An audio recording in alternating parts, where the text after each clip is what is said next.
বোলপুর থানার আইসিকে অত্যন্ত কদর্য ভাষায় গালিগালাজ ও হুমকি। আইসি লিটন হালদারের মা ও স্ত্রী সম্পর্কেও কুকথা।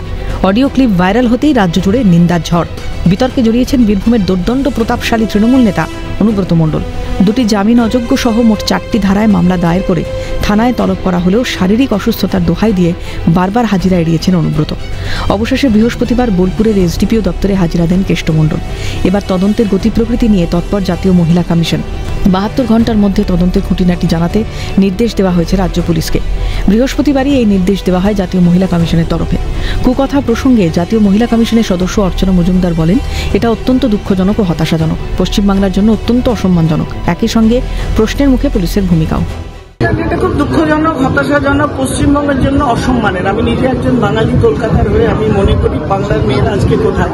আজকে একজন ইন্সপেক্টর ইনচার্জ তার অন ডিউটিতে এই ধরনের বক্তব্য মোবাইলে শুনছে, অথচ তার সাহস নেই ফোনটা কেটে দেবে এবং আইসি ফোন কেটে আইসি শুনছে দেবে। যেভাবেই এটা বাইরে আসুক, এটা অত্যন্ত লজ্জার। এবং এই ঘটনার পরেও পুলিশ কাজ করেনি কেন? আমরা গতকাল চিঠি করেছি,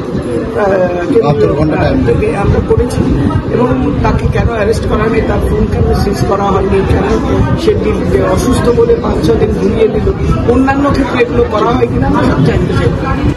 একজন অন ডিউটি আইসিকে কুকথা বলার পরেও কেন গ্রেপ্তার করা হলো না অনুব্রত মণ্ডলকে? তার ফোন কেন বাজেয়াপ্ত করা হয়নি? অসুস্থতার দোহাই দিয়ে বারবার হাজিরা এড়ালেন কিভাবে? জানতে চায় জাতীয় মহিলা কমিশন। অমরনাথ দত্তের রিপোর্ট, ক্যালকাটা নিউজ।